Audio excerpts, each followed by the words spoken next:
की डींग हाँकने वाले ब्रिटेन में यह अधिकार बहुत बाद में मिला, लेकिन भारत में पहले आम चुनाव में ही यह अधिकार प्राप्त हो गया था। इस देश के अनुसूचित जाति जनजाति के एक बड़े समुदाय को सामाजिक और आर्थिक दृष्टि से समाज और राष्ट्र की मुख्य धारा के साथ जोड़ने के साथ साथ उन्हें उनका अधिकार प्राप्त हो, वंचितों को, दलितों को, यह अधिकार भी भारत के संविधान ने भारत के प्रत्येक नागरिक को दिया। और आज यही कारण है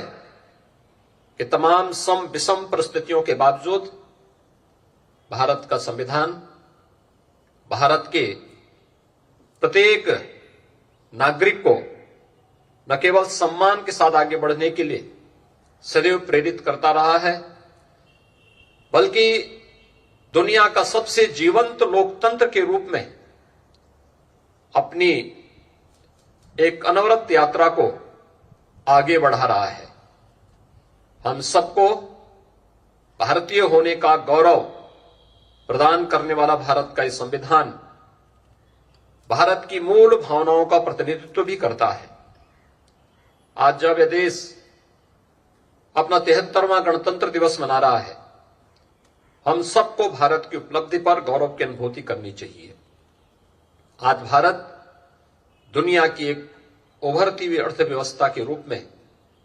दुनिया के सामने एक नई मिसाल प्रस्तुत कर रहा है। आज दुनिया के अंदर भारत को कोई नजरअंदाज नहीं कर सकता। इस सदी की सबसे बड़ी महामारी कोरोना के दौरान भारत ने यह साबित भी किया है। प्रधानमंत्री मोदी जी के नेतृत्व में बेहतरीन कोरोना प्रबंधन, जिसमें जीवन और जीविका को बचाने की पूरी गारंटी रही हो, भारत का यह कोरोना प्रबंधन दुनिया के लिए आज भी एक नजीर बना हुआ है। आज एक बार फिर से हम सबको इस संकल्प के साथ जुड़ना होगा कि हम अपने भारत के संविधान की मूल भावनाओं का सम्मान करते हुए जीवन में जब भी अगर हम अधिकार की बात करते हैं तो उससे पहले अगर अपने कर्तव्यों के बारे में भी प्रत्येक नागरिक विचार करते हुए ईमानदारी से अपने कर्तव्यों का निर्वहन करने लग जाए, तो वह मुझे लगता है कि भारत को दुनिया के अग्रणी राष्ट्रों के रूप में खड़ा करने में किसी प्रकार की कोई समस्या नहीं होगी। भारत निश्चित ही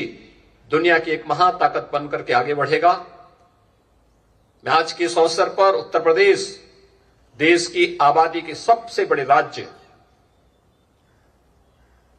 जिस उत्तर प्रदेश ने विगत 5 वर्ष के दौरान एक लंबी यात्रा प्रारंभ की है,